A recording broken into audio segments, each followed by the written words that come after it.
Chapter 4.4 deals with the fundamental theorem of calculus, which is one of the most important theorems that you're going to learn during calculus. To kind of get ready for it, though, I'd like to give you a video or two just introducing some of the basic ideas that are used here, and then I'll introduce fundamental theorem of calculus in a future video. So here's kind of the first idea. And this is the concept of what's called a dummy variable.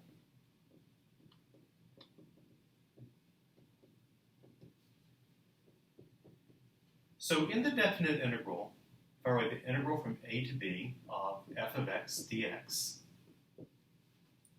x is the name of the horizontal axis.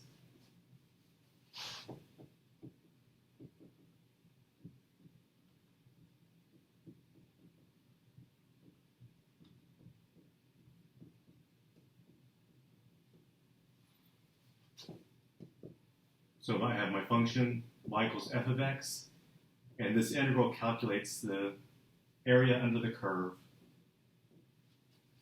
between a and b. So what happens if I change the name of the horizontal axis to t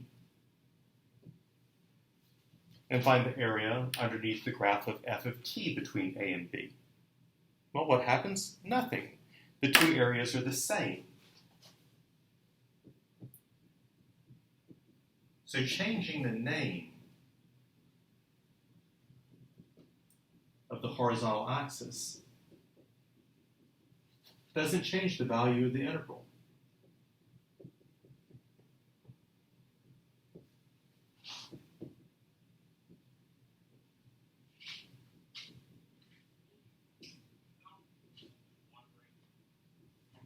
So the interval from a to b of f of x dx is the same as the integral from a to b of f of t dt, which is the same as the integral from a to b of f of u du, and so forth. So the point here is that it doesn't really matter what letter we use to represent the horizontal axis. We're going to get the same numerical answer out.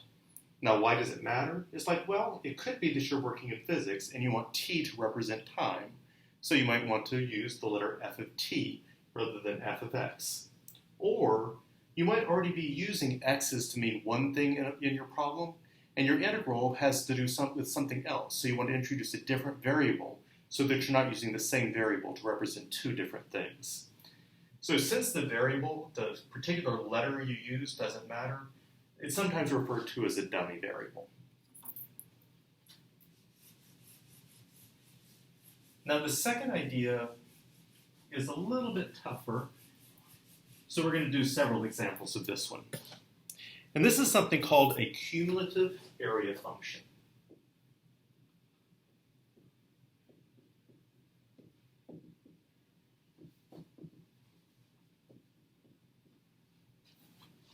And I can write down what a cumulative area function typically looks like.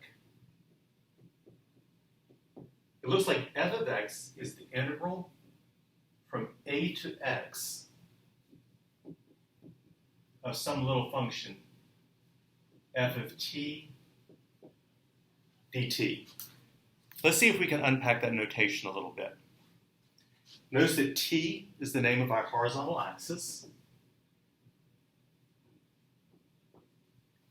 And we're finding the area underneath the function f of t. So here's the function y equals f of t. The left endpoint is a. And the right endpoint is x, where x is a variable.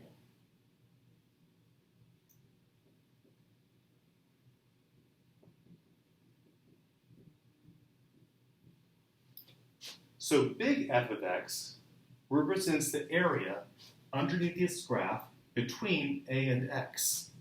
And what makes f a function, what makes f depend on x, is that notice that as x moves to the right, I'm accumulating more and more area underneath the curve.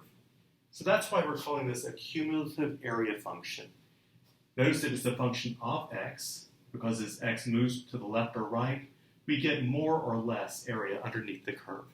So the amount of area is a function of what this right endpoint is. So let's look at an easy example, and then let's look at a harder one. Here's an easy example. Let's say that big F of x is the definite integral from 0 to x of t dt. I'd like us to write down an explicit formula for what f of x is. Let's use geometry.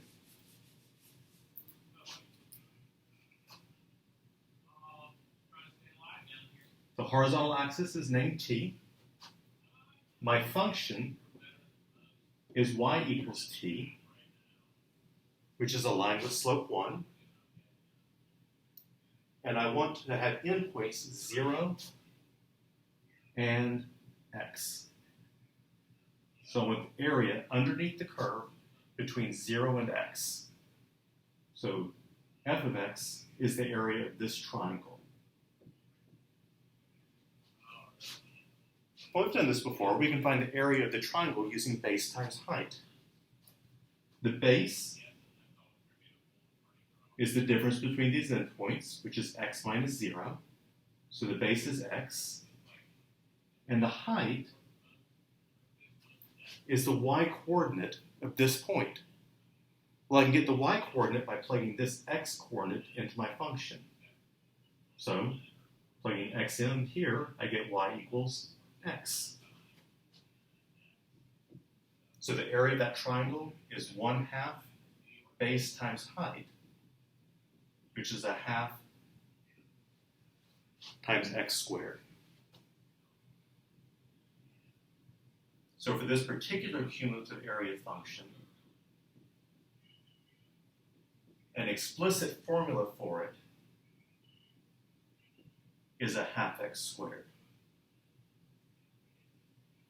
So for example, if x were equal to 10, then the area of the triangle would be 1/2 of 100, or 50.